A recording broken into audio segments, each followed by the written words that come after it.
Maintenant, on va parler des changements des taux, des modifications des taux d'amortissement. D'accord? Vous savez, généralement, quand on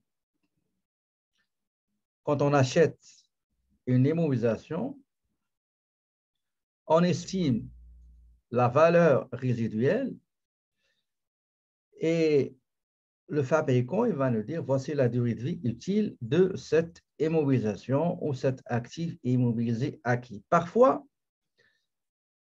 la valeur résiduelle qu'on a estimée, soit elle a été surestimée ou sous-estimée. Parfois la durée, si vous vous rappelez la dernière fois, par exemple, pour une voiture économique pour location, on a estimé que la durée de vie utile, c'est 3 ans, 4 ans, mais au cours de l'année, d'une année ou l'autre, ben, on a constaté quelque chose qui va nous amener à changer la durée de vie, à changer, pardon, le taux d'amortissement. Parmi les choses, les causes qui peuvent pousser une entreprise à réviser, à revoir les taux d'amortissement préétablis, par exemple, une modification du degré d'utilisation de l'immobilisation. Par exemple, comme j'ai dit, nous avons dit que deux autos, par exemple, nous avons acheté pour les louer dans le parc d'autos pour location. Après, on a dit, on a retiré, on a dit que la durée de vie, c'est 2 ans ou 3 ans. Mais on les a retirés du parc d'autos de location pour les utiliser par nous-mêmes. Ça veut dire que la durée de vie utile sera plus grande que celle qu'on a prévue au moment de l'acquisition de ces autos-là, de ces voitures, destinées à être louées.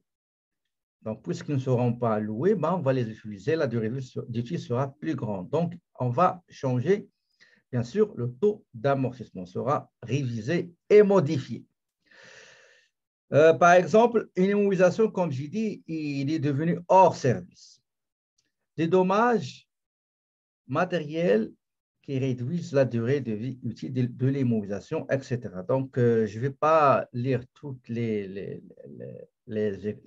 exemples, mais sachez une chose qui est sûre, c'est que l'entreprise a le droit de réviser les taux d'amortissement à condition de motiver, d'argumenter, de justifier ce changement-là, cette modification, cette révision. Il faut qu'il soit approuvé par et validé par le conseil d'administration. D'accord? Le conseil d'administration, quand il va se réunir pour une assemblée générale ordinaire ou parfois extraordinaire, il faut qu'il valide et autorise la révision des taux d'amortissement.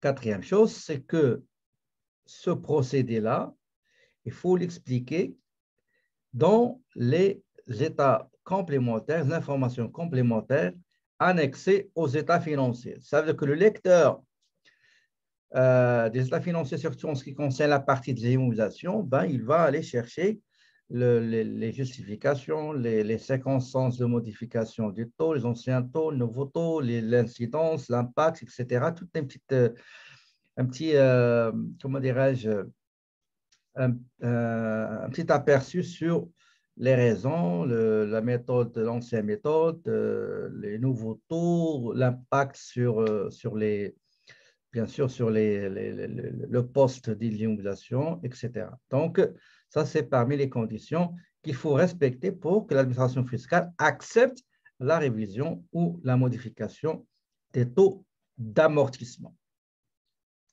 Est-ce que vous avez des questions, s'il vous plaît, concernant cette partie-là?